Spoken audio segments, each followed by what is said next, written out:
신앙생활의 승리의 비결은 오늘 우리가 읽은 로마서 말씀에 있듯이 우리의 몸을 거룩한 산제물로 드리는 데 있습니다. 옆에 계신 분들과 한번 인사하겠습니다. 2019년 신앙생활에 승리합시다.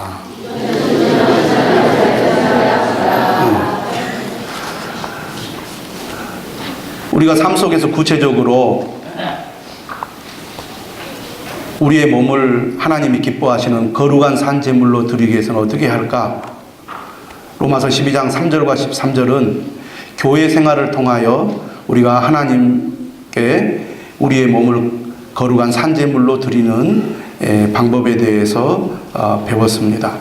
오늘 우리가 읽은 14절에서 21절은 교회 생활을 포함하여 교회 밖 이웃과의 관계에서 우리가 어떻게 우리의 몸을 거룩한 산제물로 드릴 것인가에 대해서 말씀을 하고 있습니다. 오늘 말씀을 우리가 읽어보면 우리가 세상을 살아가면서 중요한 것들이 많이 있지만 그 중에 하나가 바로 대인관계, 인간관계라는 것을 알 수가 있습니다.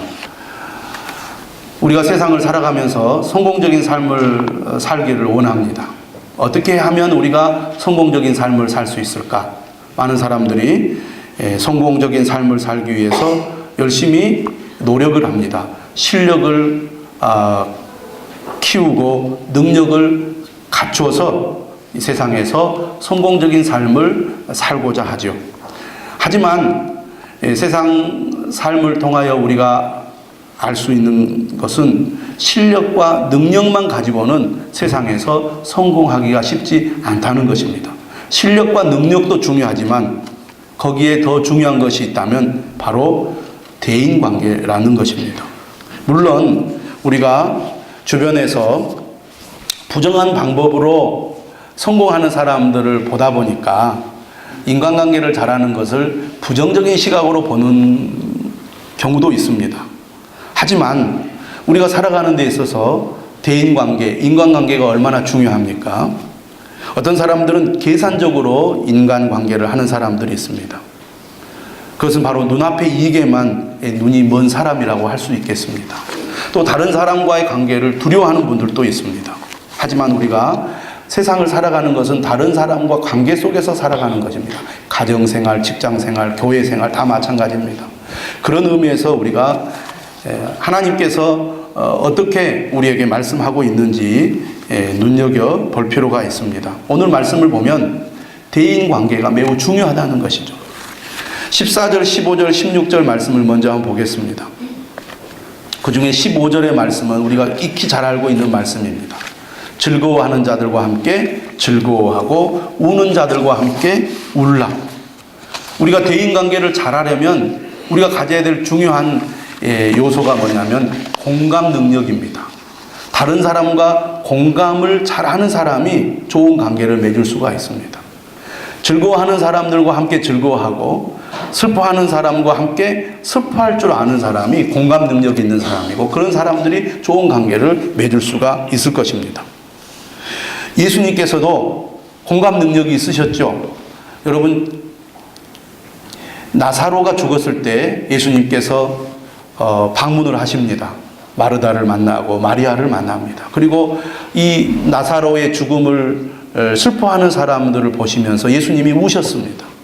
다시 말하면 예수님은 다른 사람들과 공감하는 그런 분이셨다는 것이죠.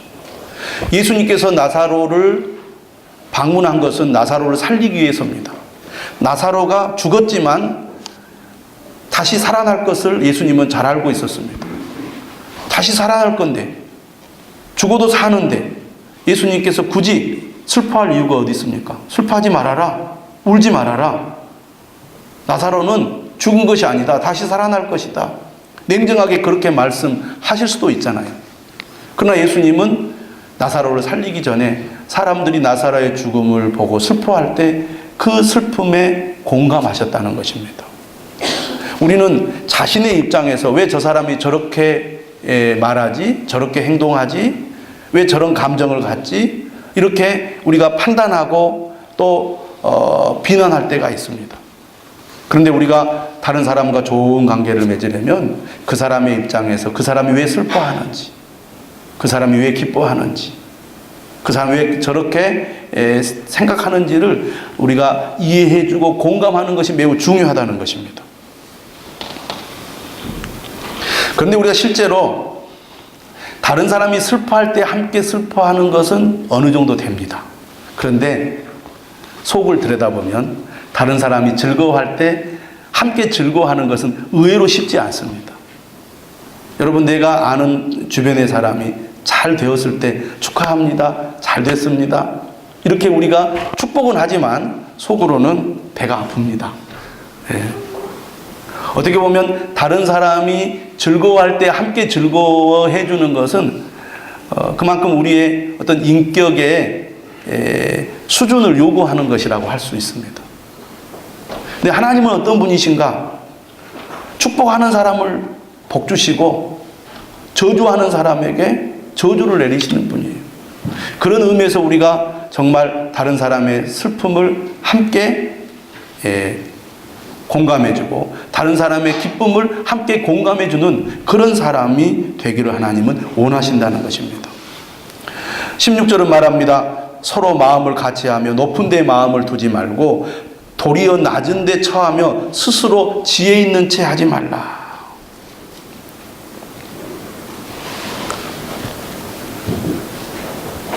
다른 사람과 좋은 관계를 맺으려면 다른 사람과 조화를 이룰 수 있어야 된다는 것이죠. 다른 사람과 조화를 이룰 때 우리가 하나가 될 수 있다는 것입니다. 여러분, 예수님을 따르는 사람들 중에는 귀족들이 있었습니다. 부자들이 있었습니다. 그리고 지식이 있는 사람들도 있었습니다. 그러나 반면에 세리들도 있었고 창기들도 있었습니다. 예수님을 따르는 사람들 중에는 빈부격차 또 사회적인 신분이 다른 사람들이 함께 있었다는 것입니다. 그런데 예수님을 믿는다는 그 이유 하나로 그들은 하나가 되었습니다. 초대교회도 마찬가지죠. 초대교회도 자유인들이 있었고 노예들이 있었습니다. 남자도 있었고 여자도 있었습니다. 부자도 있고 가난한 사람들도 있었습니다. 이런 사람들이 하나가 된 것이 교회 공동체입니다. 오늘 우리도 하나님이 기뻐하시는 거룩한 산제물로 우리 자신을 드리기 원한다면 서로 마음을 같이하며 높은 데 마음을 두지 말아야 합니다. 사람들은 은근히 나보다 못하는 사람을 무시하고 깔보는 경향이 있습니다. 그리고 이렇게 생각합니다. 나는 저 사람들하고 어울릴 사람이 아니야. 수준이 달라. 어떤 사람들은 사람들과 사귈 때 그 사람의 신분, 그 사람의 지위, 그 사람의 어떤 그 지식 이런 것들을 따집니다. 심지어 그 사람의 인격을 보는 거죠. 아, 저 사람은 내가 상대할 만한 사람이다. 아니면 저 사람은 나하고 상대할 만한 사람이 못 된다. 사람을 가려서 사귀게 되죠. 물론 우리가 좋은 사람과 교제하는 것 매우 중요하죠. 그러나 우리가 공동체를 이루고 있다면, 집단을 이루고 있다면 다양한 사람들과 함께 어울릴 줄 알아야 한다는 것입니다. 그런 사람이 좋은 인간관계를 맺을 수 있고 또 하나님의 영광을 드러낼 수가 있겠죠. 여러분, 우리가 아무리 잘나고 똑똑해도 하나님 보실 때는 우리 모두가 다 형편없는 사람입니다. 자격 없는 사람입니다. 똑같은 죄인입니다. 그렇게 생각해 보면 우리가 다른 사람을 향하여 내가 너보다 잘났다, 내가 너보다 똑똑하다, 내가 너보다 능력이 있다, 그렇게 말할 수 있는 것이 하나도 없다는 것입니다. 그래서 정말 대인관계를 잘하는 사람은 자기보다 학력이 부족하고 또 그 사회적인 지위가 낮아도 잘 어울리고 하나 되는 사람이에요. 실제로 교회 안에 정말 믿음이 좋은 사람, 신실한 분들은 겸손한 마음으로 나보다 사회적인 지위나 경제적인 그런 형편이 훨씬 못하는 사람과도 잘 어울리고 잘 섬기는 사람입니다. 겸손한 마음으로. 은혜를 받을수록 마음이 겸손해지죠. 오늘 말씀 16절에 보면 높은 데 마음을 두지 말고 도리어 낮은 데 처하며 스스로 지혜 있는 채 하지 말라 그랬습니다. 다른 사람과 잘 지내는 사람은 다른 사람에 대해서 함부로 말하지 않습니다. 또 마치 내가 많은 것을 알고 있는 처럼 행동하지 않습니다. 우리가 상대방을 얼마나 알면 알겠습니까? 함부로 상대방의 일에 간섭하거나 아는 체 하거나 가르치려고 하거나 그렇지 않습니다. 제가 그런 얘기 전에도 여러 번 한 적이 있습니다. 어떤 사람들은요, 가르치기를 좋아하는 사람들이 있어요. 남을 가르치려고. 목사님들 가운데도 목사님들끼리 모였는데 가르치려고 하는 분들이 있어요. 다 싫어합니다. 그런 분들. 예. 목회자들은 아무래도 성도들에게 말씀을 전하는 그런 위치에 있다 보니까 하나님의 말씀을 가르치는 일을 하잖아요. 그런데 때와 장소, 사람을 가려가면서 해야죠. 정말 목사님, 제가 좀 좋은 말씀 듣고 싶습니다. 배우고 싶습니다. 가르쳐 주십시오 해도 아이고 제가 아는 게 뭐가 있습니까? 이렇게 해야 맞아요, 사실은. 그렇잖아요? 그런데 가르쳐 달라고 말을 하지도 않았는데 이것은 이렇게 해야 된다, 저것은 저렇게 해야 된다, 그렇게 얘기하면 듣기 싫은 거예요. 근데 늘 모이기만 하면 아는 체를 하고 가르치려고 하고 그러면요, 그 사람을 다 멀리하게 되어 있습니다. 인간관계를 잘하려면 겸손한 마음으로 다른 사람의 얘기를 들어야 합니다. 그리고 내가 듣기에 저 사람 말이 좀 합당하지 않고 답답해도 함부로 그렇게 하면 안 됩니다, 그렇게 하는 것이 아닙니다 라고 말하지 않아야 돼요.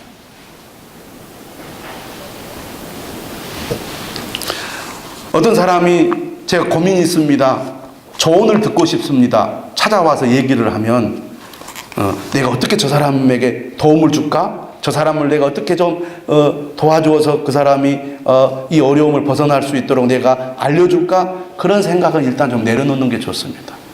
그냥 그분이 그런 얘기하는 것은요, 들어주라는 얘기예요. 가르치려는 마음이 강하면요, 다른 사람 얘기는 잘 듣지 않습니다. 빨리 내가 하고 싶은 얘기를 해야 돼요. 그래서 누가 얘기를 하면 도중에 끊습니다. 잠깐 기다려보세요, 내가 할 이야기가 있어. 막 얘기를 하는 거예요. 그러면 다른 사람과 공감하기도 어렵고 좋은 관계를 맺기도 어렵습니다. 그냥 들어주기만 하고 공감하기만 해도 상대방이 위로를 받는 거죠. 오늘 말씀, 우리가 좋은 인간관계를 맺으려면 다른 사람과 공감하는 사람이 되어야 된다. 또 겸손한 마음으로 다른 사람에게 귀를 기울이고 다른 사람과 조화를 이루어서 하나 되는 사람이다. 그런 사람이 인간관계에 강한 사람이죠. 근데 오늘 말씀은 한 가지 더 얘기합니다. 14절, 너희를 박해하는 자를 축복하라. 축복하고 저주하지 말라. 여러분, 사람은 나를 좋아하는 사람, 나에게 호감을 보이는 사람, 나에게 친근한 사람을 좋아하지, 나를 비판하고 나를 싫어하고 심지어 나를 괴롭히는 사람과 좋은 관계를 맺는 것은 진짜 어렵습니다. 그래서 우리가 인간관계의 지혜가 뭡니까? 나를 힘들게 하고 나에게 부담을 주고 나를 싫어하는 사람을 멀리하는 것이죠. 괜히 그 사람 가까이 있으면 괜히 내 감정만 나빠지고 화가 나기 때문에 좋은 사람, 긍정적인 사람, 믿음의 사람하고 어울리는 건 당연한 것입니다. 근데 우리가 불가피하게 함께 어울려야 하는 환경에 있다면, 그 사람을 피할 수 없는 그런 우리가 상황에 있다면 어떻게 해야 되겠습니까? 그 집단을 떠나야 합니까? 떠나는 것도 방법이겠죠. 그러나 떠나면 또 다른 데 가면 또 나하고 맞지 않고 나하고 갈등을 일으키는 사람은 또 생기게 되어 있어요. 그러니까 그것이 문제를 푸는 열쇠는 아닌 것 같아요. 교회 안에도 그렇고 직장도 그렇고 가정도 그렇고 항상 뭔가 갈등이 일어나거나 나를 힘들게 하는 사람들은 늘 있기 마련입니다. 그런데 오늘 주님은 뭐라고 말하느냐? 이런 문제가 발생했을 때 적극적으로 이 문제를 풀어라, 이렇게 말합니다. 여러분, 누가 나를 힘들게 하면 미운 마음이 듭니다. 화가 납니다. 심하면 증오심이 생기죠. 죽이고 싶다는 마음이 들 수도 있습니다.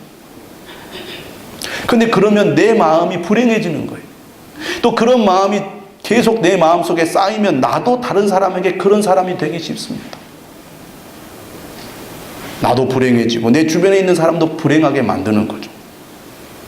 오늘 본문의 결론은 뭡니까? 악에게 지지 말고 선으로 악을 이기라. 이것이 내가 잘 사는 길이고 승리하는 길이고 믿음의 사람으로서 복된 길이라는 것입니다. 여러분, 사람이 마음에 여유가 있다는 것은 다른 사람을 품을 수 있는 마음을 가지고 있을 때 가능합니다. 사람의 마음에 여유가 있어야 평안하죠. 마음에 여유가 있어야 행복한 겁니다. 늘 마음에 분노가 있고 늘 미운 감정이 있으면 사람이요 늘 마음이 불편하고 힘들 수밖에 없어요. 사람은 이상하게도 어떤 사람으로부터 상처를 받아서 그 사람에 대한 미운 감정이 있으면요 그 사람과 비슷한 사람을 만나도 기분이 나빠집니다. 그리고 나도 모르게 그 사람을 닮아가는 경우가 많이 있어요. 그런 얘기 여러분 많이 듣잖아요. 아버지를 미워하고 싫어했는데 아버지 같은 사람을 또 만난다. 그래서 예수님은 우리에게 뭐라고 말씀하십니까? 선으로 악을 이기라고 말하는 거예요. 그것이 내가 잘되고 승리하는 길이라는 것입니다. 여러분, 우리가 자녀들을 양육하고 키울 때 자녀들이 얼마나 부모의 마음을 아프게 합니까? 그럼에도 불구하고 정말 내가 낳은 자식, 내 사랑하는 자식이기 때문에 품잖아요. 그래서 자식이 속 썩여도 자식이 말을 안 들어도 그것 때문에 물론 속이 상하기는 하지만 내가 사랑해야 될 대상이라는 마음이 있기 때문에 그것 때문에 내가 괴로워하지는 않잖아요.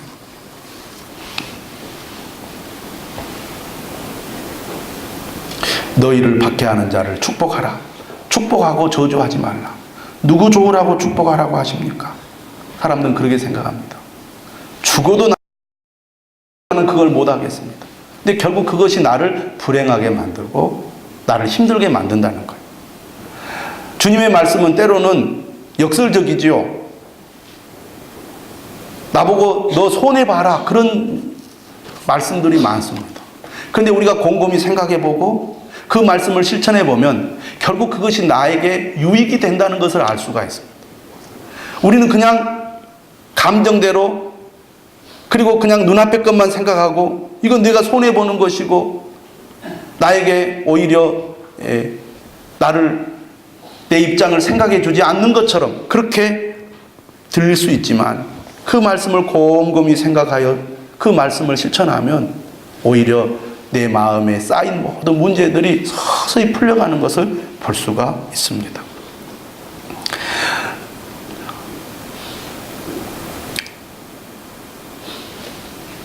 이렇게 살면 좋은 이유, 바로 하나님은 우리가 행복하기를 원하시기 때문이다.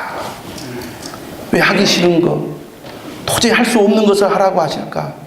그것이 행복한 삶을 살기 위한 비결이기 때문이라고 주님 말씀하시는 거예요. 또 이렇게 살면 좋은 이유가 어디에 있습니까? 이것이 바로 하나님께 영광을 돌리는 길이기 때문입니다. 그래서 너희 몸을 하나님이 기뻐하는 거룩한 산 제물로 드리라는 거예요. 제물은 죽는 것입니다. 내가 죽어야 내 안에 그리스도가 살아서 역사하시는 것이죠. 내가 내 몸을 하나님이 기뻐하시는 거룩한 산제물로 드리면 결국 하나님이 영광을 받으시게 되어 있습니다. 그리고 나도 행복해지는 거예요. 다 행복하기를 원하는데 하나님 말씀대로 내가 실천하지 못하니까 행복을 내가 얻지 못하는 것인 것 같아요. 그런데 하나님, 내가 어떻게 이렇게 삽니까? 도저히 이렇게 할 수가 없습니다. 이렇게 우리는 말합니다. 그런데요, 이렇게 살 수 있는 이유가 있다고 로마서는 얘기해요. 크게 두 가지를 얘기하면, 첫째는 우리가 하나님의 큰 사랑을 받았기 때문이라는 거죠. 네가 왜 다른 사람을 용서 못하느냐? 왜 다른 사람과 화해를 못하느냐? 왜 너를 박해하는 사람을 축복하지 못하느냐? 너는 더 큰 사랑을 받지 않았느냐? 네가 하나님께 받은 사랑이 얼마나 큰지 안다면, 그것을 네가 깨달았다면 너도 너를 박해하는 사람을 축복할 수 있다. 이렇게 말씀하는 거예요. 두 번째는 뭐라고 얘기합니까? 네 안에 성령님이 계시잖아. 성령님이.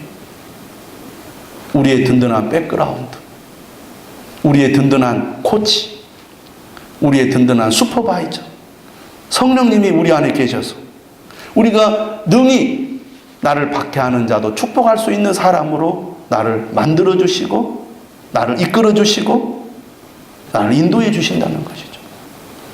여러분, 처음부터 우리가 완전히 잘할 수 없습니다. 그래서 오늘 본문에 뭐라고 말하냐면, 할 수 있거든 너희로서는 모든 사람과 더불어 화목하라. 할 수 있거든.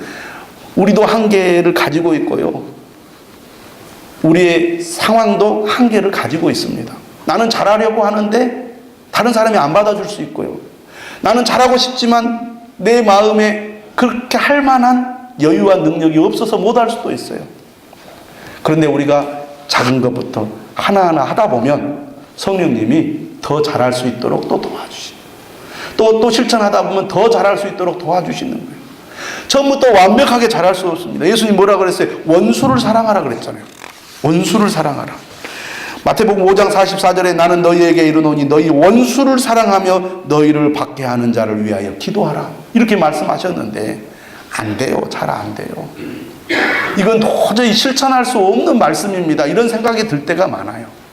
그래서 한 걸음 한 걸음 우리가 하다 보면, 그리고 주님을 의지하면서 실천하다 보면 우리 안에 계신 성령님이 그렇게 할 수 있는 힘을 주시는 거예요. 그래서 내가 그렇게 완벽하게 못한다고 너무 좌절할 것도 없어요. 나는 왜 주님 말씀대로 실천하지 못할까? 원래 우리가 그런 사람이에요. 원래 그렇게 우리가 약한 사람이에요. 그러나 한 걸음 한 걸음 내딛다 보면 주님께서 할 수 있는 힘도 주시고, 할 수 있는 능력도 주시고, 또 할 수 있도록 우리를 만들어 주신다는 것을 여러분 기억하시기를 바랍니다. 오늘 14절 말씀은 너희를 박해하는 자를 축복하라. 여러분, 그리스도인들은 세상에 살면서 믿음으로 살수록 박해를 받을 가능성이 많습니다. 왜 예수를 믿는데 이렇게 힘들까요? 그게 어떻게 보면 정상적이라고 말합니다. 요한일서 3장 13절 말하죠. 형제들아, 세상이 너희를 미워하여도 이상히 여기지 말라. 이 세상은 악한 곳입니다.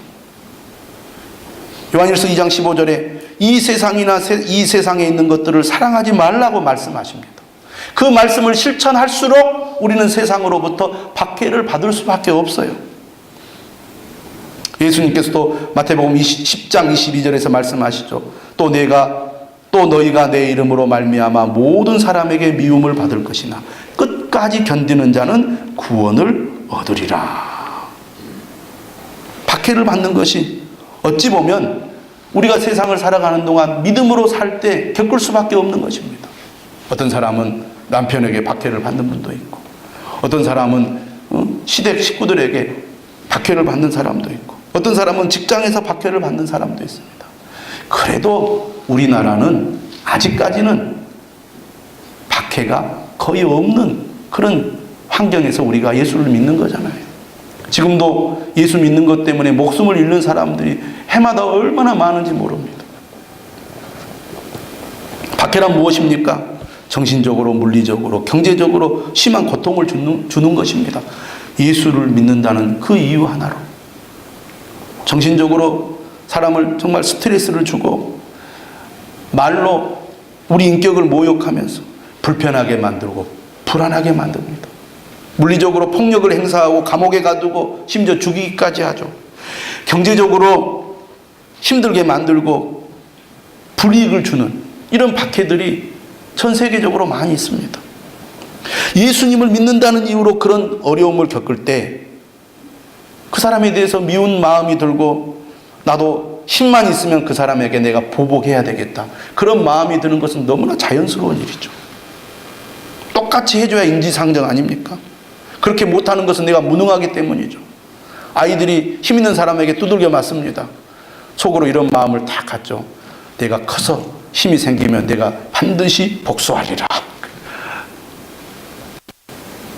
그런데 왜 주님은 우리에게 나를 박해하는 자를 저주하지 말고 축복하라고 하실까? 여러분, 우리가 누가 나를 힘들게 하고 나를 괴롭히면 우리가 뒤에서 욕합니다. 또 나랑 친한 사람들하고 만나가지고 아무개 정말 나쁜 사람이라고 막 그렇게 얘기해야 속 시원하고 스트레스도 풀립니다. 그래서 주님은 저주하지 말고 축복하라는 거예요. 왜 축복하라고 하실까? 악한 사람에게 악을 행하면 악에 악을 더하게 되어 악을 훨씬 더 키우는 그런 결과를 낳기 때문입니다. 여러분, 옛날 영화들을 보면 아버지가 다른 사람에게 살해를 당합니다. 아들이 몰래 숨어서 그걸 봐요. 근데 어리기 때문에 힘이 없어서 대항하지 못해요. 그래서 어떻게 합니까? 칼을 가는 거죠. 실력을 연마하고 힘을 키워서 나중에 그 사람을 찾아가서 멋지게 보복을 합니다. 그러면 상대방은 또 어떻게 생각하겠습니까? 그 가족들이 아니 우리 가족을 죽여 나도 반드시 보복하리라. 그러면 그 사람은 또 보복하지 않겠습니까? 악순환이 되는 거예요. 세상이 악을 행하는 사람에게 개인적으로 보복을 하게 되면 세상이 어떻게 되겠습니까? 오늘 이 사회가 너무 불공정하고 불공평하다 보니까 피해의식에 힘들어하는 사람들이 있어요. 그 사람들이 자기 감정을 주체를 못하면 결국은 어떻게 합니까? 묻지마 살인을 하는 거예요. 내가 이 세상에서 너무 억울한 일을 당했다. 너무 내가 억울하다. 그래가지고 아무 죄도 없는 사람에게 칼을 휘둘러서 사람을 죽이는 일들, 불특정 다수에게 막 차를 몰고 막 사람을 치고 죽이는 그런 일들이 일어나잖아요. 결국 우리가 보복하는 것은 결국은 악에게 정복당하는 일이라는 것입니다. 악으로 갚는 것은 악에게 정복당하는 일이고 악을 확대하는 거예요. 그런 의미에서 악을 선으로 바꾸어서 베푸는 일은 결과적으로는 손해가 아니라 선으로 문제를 이기는 자가 되는 비결이라는 거죠.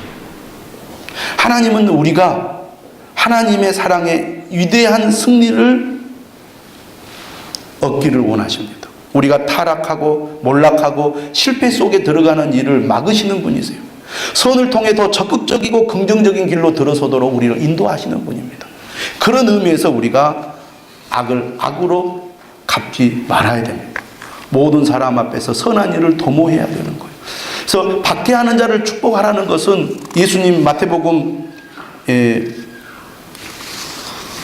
5장 44절의 말씀대로 오히려 나를 힘들게 하는 사람을 위해서 기도해야 됩니다.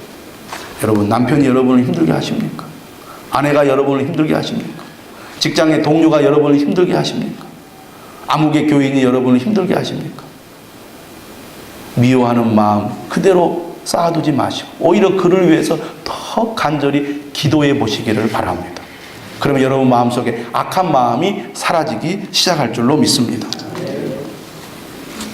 오늘 말씀을 보면 악을 악으로 갚지 말라, 여기에 머무르지 않고 적극적으로 모든 사람 앞에서 선한 일을 도모하라 이렇게 말합니다. 선한 일을 도모하라. 18절에는 할 수 있거든 너희로서는 모든 사람과 더불어 화목하라 그런 얘기입니다. 누가 나에게 힘들게 해서 갈등이 생길 수 있습니다. 똑같이 대해서 갈등을 더 부추기는 일을 하지 말라는 겁니다. 다른 사람이 힘들게 했다고 원망하고 그 사람을 탓하지 말라는 겁니다. 그럴수록 내 마음은 더 불행해지는 거예요. 상대방을 비난하지 마십시오. 미워하는 마음을 그대로 계속 두지 마십시오. 오히려 더 적극적으로 다른 사람과 화목하게 지내라는 것입니다.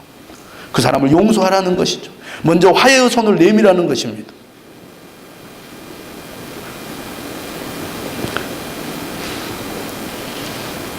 조금 마음에 안 드는 사람도 내가 주님의 마음으로 선을 베풀고 그리고 좋은 관계를 맺으려고 하면 관계가요 회복이 돼요. 그러면 내 마음속에 있는 그 사람에 대한 미운 감정이 점점 없어집니다. 그럼 내 마음에 평화가 생겨요. 근데 저 사람만 보면 내가 기분이 나빠, 저 사람만 보면 화가 나, 그것을 계속 가지고 있으면 내 안에 화가 쌓이는 거예요. 그러면 얼굴에 그게 나타납니다. 늘 저 사람은 이렇게 얼굴에 화가 가득 차 있구나, 누가 건들면 화를 내요. 그러면 나도 상대방에게 피해를 당했지만 나도 또한 다른 사람에게 피해를 주는 사람이 되는 거예요.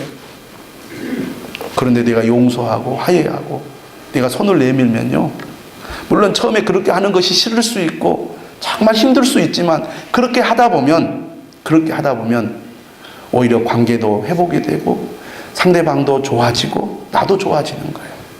여러분, 하나님께서는 나 같은 죄인을 사랑하셔서 용서해 주셨잖아요. 하나님의 자녀로 받아주셨잖아요.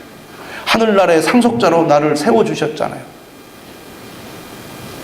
죽여도 시원찮은 우리를 하나님이 자녀로 삼으시고 상속자로 우리를 삼으셨는데 우리가 어떤 사람과 화해하지 못하고 어떤 사람 용서하지 못하겠느냐 그 말입니다. 19절은 이렇게 말합니다. 내 사랑하는 자들아, 너희가 친히 원수를 갚지 말고 하나님의 진노하심에 맡기라. 무슨 얘기입니까? 인간의 판단은요, 불완전하다는 것입니다. 오늘 우리가 사는 이 시대는 과거에 비해서 사회가 많이 발달했지요. 그래서 절대 개인적인 보복을 허락하지 않습니다. 여러분, 어떤 사람이 실수로 내 가족을 교통사고로 치었다고 하십시다. 심하게 사람이 죽을 수도 있어요. 그러면 나도 내 가족을 친 저 사람을 내가 차로 치어가지고 죽여야 됩니까? 그것 또한 악이다 그 말이죠. 인간의 판단은 정확하지 않습니다. 상대방이 나에게 어떤 피해를 줬을 때 그 사람이 왜 그렇게 했는지, 왜 그 사람은 그런 생각을 하고 그런 행동을 하는지 우리가 정확하게 알 수가 없는 거예요. 그래서 법이 있고 법원이 있고 재판이 있는 것입니다. 오늘날 우리 사회는 너무 쉽게 분노하고 쉽게 다른 사람을 정죄합니다. 누가 잘못했다 인터넷 기사에 올라오기만 하면은요, 사람들은 막 벌떼같이 달려들어서 그 사람 죽이라고 그럽니다. 그 사람의 상황을 잘 알지도 못하면서 우리는 쉽게 그 사람을 정죄해요. 말로 그 사람을 인격적인 살인을 합니다. 근데 나중에 알고 보면 보도에 나왔던 것과 전혀 다른 상황인 경우들이 의외로 많습니다. 아니면 말고식이 얼마나 많아요. 그렇기 때문에 우리가 직접 보복하거나 함부로 판단하는 것은 옳지 않아요. 하나님께 맡겨야 된다는 거죠.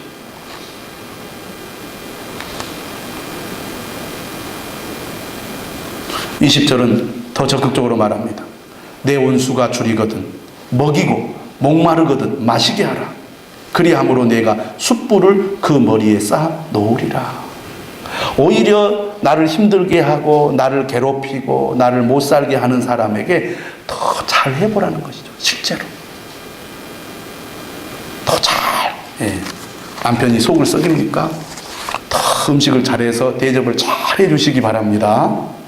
대답을 안 하시네요. 잘해야 맛있는 거 해주지. 이런 생각이 많아요.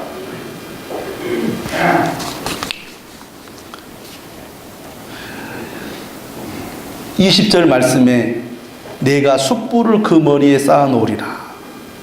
간용적인 표현이긴 합니다. 그런데 이런 이야기예요. 어떤 사람이 밤에 불을 떼야 되는데 불이 다 꺼져 버렸어요. 밤에 춥잖아요. 그래서 그 숯불을 얻기 위해서 화로를 머리에 이고 이웃을 찾아갑니다. 그런데 자기를 찾아온 그 이웃이 평소 나를 힘들게 하고 나를 괴롭힌 사람이었어. 나에게 피해를 준 사람이었어. 주기 싫어. 근데 그 사람에게 그걸 줘야 돼. 왜?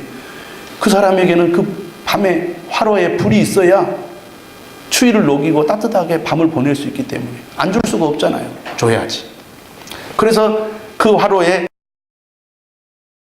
숯불을 이렇게 건네줍니다. 그러면 이제 그 사람이 얻어가지고 이렇게 숯불을 화로를 머리에 이고 집으로 가는데 그게 뜨거운 거죠. 얼마나 머리에 뜨겁겠어. 뜨거운데 무슨 생각을 하냐. 아이고 내가 저 사람을 못 살게 굴었는데 엄청 미안하네. 그런 거예요. 뜨거운 머리가 이 숯불을 머리에 이고 가니까 얼마나 머리가 뜨겁겠어요. 고통스럽겠어요. 아, 내가 저 사람에게 저렇게 나쁘게 했는데 저 사람은 나에게 이렇게 선을 베푸는구나 깨닫는다는 것이죠. 오히려 우리가 선을 행할 때 상대방이 변화가 되는 거예요. 똑같이 악하게 하면은요, 그 사람도 자기의 잘못을 뉘우치기보다는 상대방을 향하여 나쁜 감정을 갖게 되었어요. 근데 오히려 선을 행하면요, 그래, 내가 저 사람한테 잘못한 것이 많은데 저 사람은 저렇게 나를 선대하는구나, 정말 미안하네, 부끄럽네, 그런 생각을 갖게 된다는 것이죠. 그래서 오늘 결론적으로 말합니다. 악에게 지지 말고 선으로 악을 이기라. 여러분, 인간적으로는 쉽지 않습니다. 그러나 그것이 내가 잘 되는 길입니다. 그것이 세상의 빛의 역할이고 소금의 역할인 것입니다. 그것이 하나님께 영광을 돌리는 것입니다. 여러분, 주님께서는 죄인을 위해서 죽으셨습니다. 비록 저 악한 자라도 그가 하나님을 만나면, 하나님의 은혜를 받으면 그도 구원을 받게 되고 하나님의 자녀가 될 것입니다. 그렇잖아요. 그렇다고 생각할 때 나를 힘들게 하는 사람까지도 내가 축복하고 선으로 악을 이기는 그런 사람이 되어야 되지 않겠습니까? 그런 은혜가 저와 여러분들에게 있기를 주님의 이름으로 축원합니다.